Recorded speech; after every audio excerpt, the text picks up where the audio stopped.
Nous célébrons aujourd'hui les 100 ans de la plus vieille zone industrielle de notre pays, la zone de Hensba.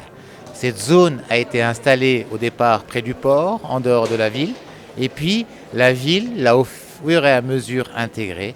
Elle a connu divers changements, divers bouleversements, des industries qui l'ont quittée, d'autres qui y sont retournées s'y implanter.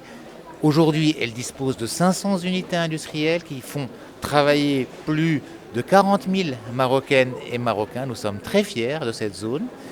Nous avons aujourd'hui le souhait, nous formulons le souhait, que toutes les zones industrielles desquelles nous disposons aujourd'hui à travers le royaume puissent avoir la même dynamique et puissent contribuer elles aussi au développement industriel et économique de notre pays, et surtout qu'elles puissent célébrer à leur tour chacune, au moment où ce sera le cas, leur siècle avec le même dynamisme et la même contribution, et surtout la même capacité à donner des opportunités de travail aux Marocaines et aux Marocains, des opportunités de travail de qualité pour un produit marocain compétitif et de qualité qui puisse conquérir le monde. Nous commémorons aujourd'hui le 100e anniversaire de la zone industrielle de Hensba, qui est une zone emblématique.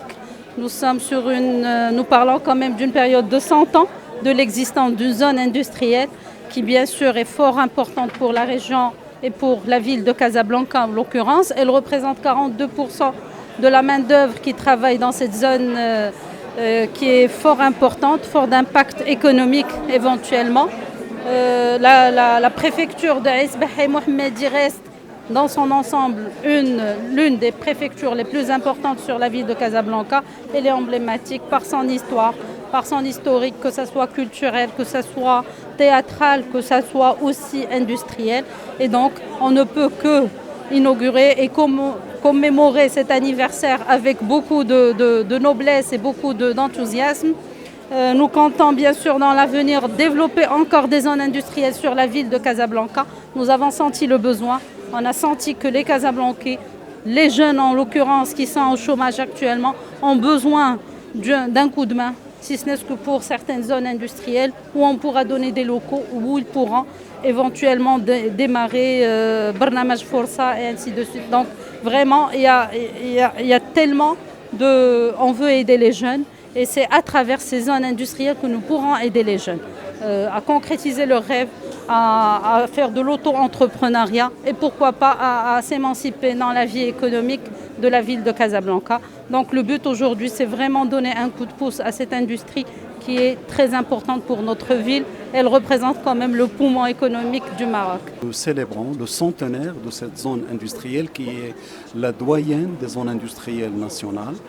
Et il est adossé à un grand port qui est le port de Casablanca et il renferme plus de 500 entreprises, 38 000 employés et il couvre une trentaine de secteurs, l'industrie pharmaceutique, l'industrie agroalimentaire, l'industrie de construction électrique, mécanique et d'autres industries, même de la logistique. Et l'association a pour objectif de constituer un interlocuteur crédible vis-à-vis des autorités locales, vis-à-vis également des élus, pour améliorer la compétitivité et l'attractivité de la zone industrielle. C'est ainsi que plusieurs projets touchant l'infrastructure ont été réalisés. À côté de cela, l'association favorise le partage de bonnes pratiques entre ses membres, puisque c'est des sociétés qui sont de différentes branches, de différentes natures, de différentes tailles, des sociétés nationales, des sociétés multinationales, des PMI, PME. Et ces entreprises-là travaillent main dans la main. Et ils ont montré leur efficacité pendant la période de la Covid. Ils ont participé activement à la sécurité alimentaire, la sécurité d'approvisionnement de plusieurs produits, à leur tête les produits aussi médicaux. Nous avons aussi l'industrie pharmaceutique qui est présente sur la zone. Et nous avons aussi d'autres actions de nature sociale. Nous avons participé à l'élan de solidarité pendant la Covid. Nous avons aussi mis en place un service interentreprises dédié à la médecine du travail au service des petites entreprises qui ne peuvent pas s'équiper en interne de moyens de médecine de travail. Vous savez, avec beaucoup d'opérateurs ici, n'a pas eu que des discussions sympathiques et protocolaires.